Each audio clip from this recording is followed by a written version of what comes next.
Hey makeup friends, today I'm going to be sharing with you 10 of my favorite brushes from 10 different brands. Let's get into this.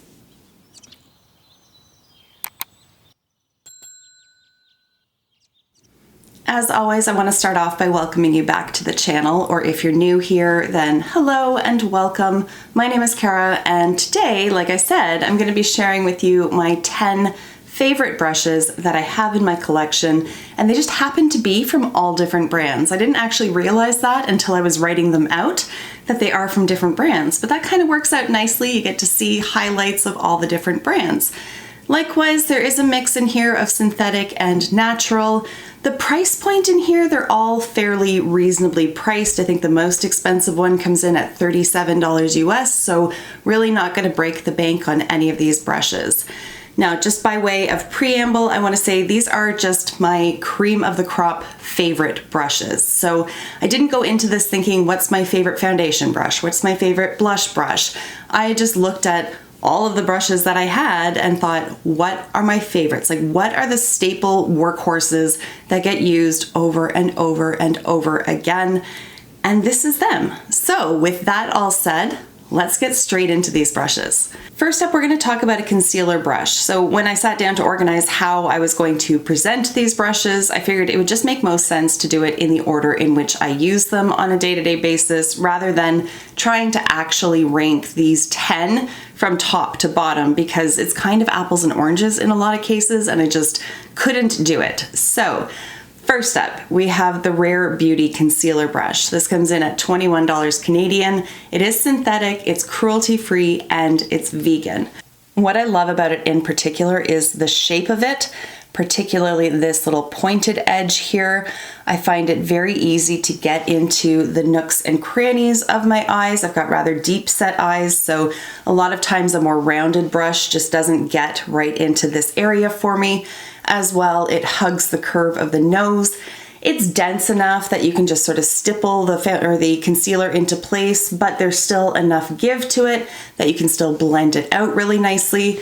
I like this brush so much that I actually bought a second one so that when one of them is dirty, I have another one on hand, and I do use it pretty much on a daily basis. Now, when I apply my concealer, I always set underneath my eyes, and I use this brush almost exclusively to do that. This is from Bdellium Tools. It's the 788. It retails for $17 US, although currently on the Bdellium Tools website, it is for sale for $11.90. And again, it is vegan and cruelty-free with synthetic bristles. So you'll see again that the shape really comes into play here. This nice little beveled edge gets quite narrow along the tip of where those bristles are. And again, I find that that just really helps to keep it nice and precise underneath the eyes, while still being soft enough and fluffy enough to really buff out the edges of any powder that I put under my eyes. This is a workhorse in my collection. I've had this particular brush, I gotta say, at least 3 years at this point, maybe even 4 or 5. I do not have any splaying going on with it. It just holds up beautifully. It's a really good investment, and I mean $17, if you can call that an investment. It's just a fantastic brush to have on hand. Even if you didn't want to use it under your eyes, you could still theoretically use this as a blending brush for eyeshadow. I don't ever use it for that purpose, but I love this one for setting my concealer. Next up, we have another synthetic, vegan, cruelty-free brush. Although I wasn't able to find it being sold individually, it is sold as part of a kit. But that set only retails for $24 Canadian, and the brush comes from Real Techniques. This is the contour brush, and it's part of their core collection set. I've had this even longer than I've had that Bdellium 788. I want to say I've had this since probably like 2013, 2014, somewhere around there. Again, no splaying. The bristles are still very securely in the ferrule. There's no chipping of the labeling on here. Like, this has held up for what, 8 years at this point without any signs of wear. And I really like just how versatile this little wee brush is, because if you do enjoy a more precise blush placement, you could use this brush for it. You can use it for contour, although I have other brushes that I prefer for that purpose.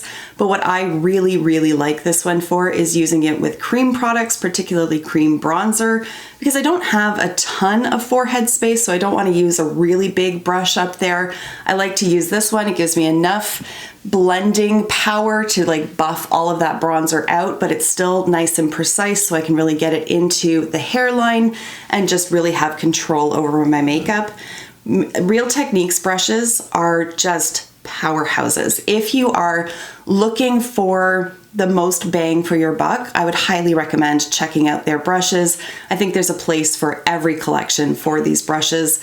They just keep going. So if you're looking to conserve a bit of money, or if you're looking to build up your arsenal of tools and you don't want to spend a ton getting started, look for Real Techniques, because they will not disappoint and they will not fall apart on you. The next brush I'm going to talk about is the most expensive one that I'm going to mention today. It's coming from IT Cosmetics. It comes in at $37 US, and it is the Blush Brush number 4. It is synthetic, although I couldn't find anything on the website that said whether it was cruelty-free or vegan, but regardless, it is synthetic bristles that are in here. And again, it comes down to the shape of it. I just really like having this little bit of an angle. You can see I've got one little bristle kind of splaying there, but it's so soft. It is dense enough that it will blend out cream products, but where this really shines is with powder products. I just love it because it just blends everything so effortlessly across the cheeks. And even though it is quite large, because of the shape of it, I find that you do have more precision than you would if it was just a big sort of domed brush. So I love this one for blush. Now the next one, if I had to pick an absolute favorite, this one would give the rest of them a run for their money for the top spot, and it's from Smashbox. This is the Precision Highlighting Brush. Again, cruelty-free, vegan, synthetic bristles. Comes in, I can't remember, $35 Canadian, so not too far off the price of the IT Cosmetics, but worth every penny. So, I mean, we're establishing a bit of a trend here in that I really like brushes that have this bit of an angle to them, this being no exception. I just find that it gives a little bit more control and precision.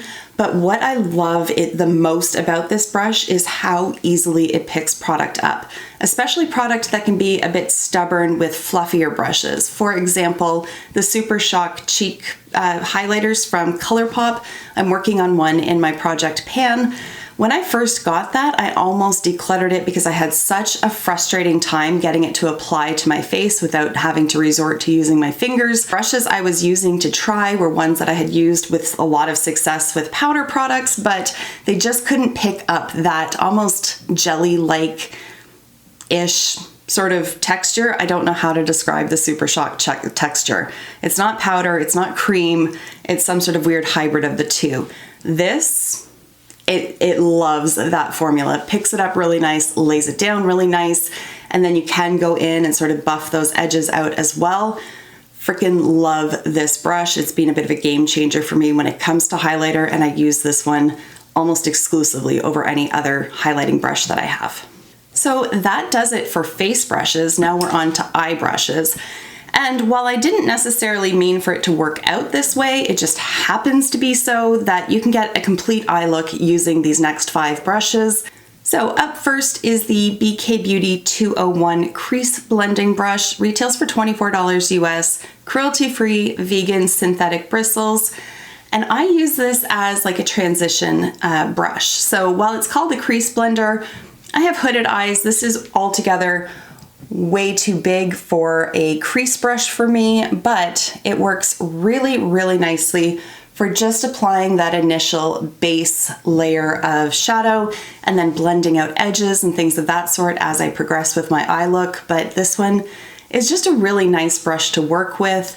Again, it's held up through multiple washes without any sort of issues. The bristles aren't scratchy at all. I didn't mention that with any of the others. None of these brushes that I'm talking about are scratchy in the least. If I get a scratchy eye brush, I do not keep a scratchy eye brush because Who wants that? I don't need red irritated eyes. Likewise, cheek products. I don't want to stipple something that's like stabbing my face, so all of these brushes are super soft to work with. Next, I'll talk about the brush that I do use in my crease, and that is the R102 from Up Beauty. Up Beauty was kind enough to send me their entire eye brush set, but you can buy them individually on the website. So if you don't want to expend, I think it's $135 US for the full set, you can just buy them individually. This one retails for $22. It does have natural bristles, although it does say on the website that it's cruelty-free. So I'll let you make your own call on that. There are some people that will argue that if there's any sort of natural bristles, it can't possibly be cruelty-free.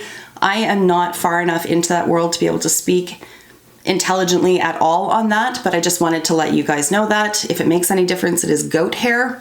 So do with that what you will. Regardless, I love the shape of this. And in fact, I actually really like the entire set of brushes. I think it's a really intelligently curated set. I did do a review on it ages ago. If I can find that video, I will link it up here in case you want to see all of the brushes in action. But again, very soft bristles, blends things out really nicely. It's a good size where it fits into my crease but still allows me to buff the edges of those shadows out. I can get it underneath my lower lash line, although they do have a brush that's even more precise that I tend to gravitate to for that use. But if you're in the market for brushes, I would suggest looking at Up Beauty because they really are very nice brushes. Now for even more precise work, I do like this brush. This is the MAC 221. I had a hard time locating this online. I couldn't find it on the MAC website itself, so I had to go over to the Hudson Bay Company, or the Bay as we call it here. So regardless, you can purchase it through the Bay for $30 Canadian. Again, we've got natural bristles here, but it just works. Like, I'm starting to sound like a little bit of a broken record.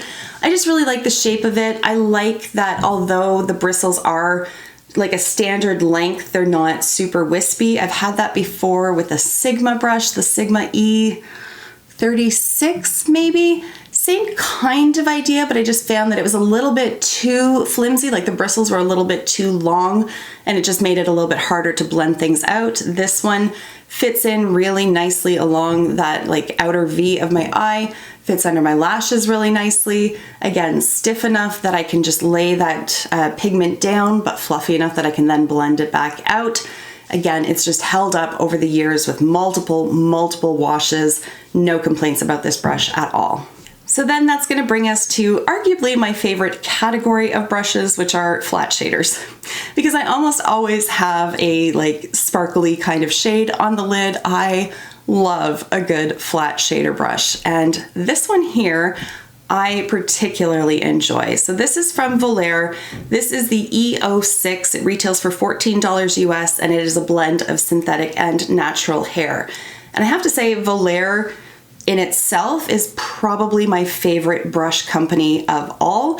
I just have a ton of their eye brushes. I'm constantly impressed by them. I'm constantly reaching for them.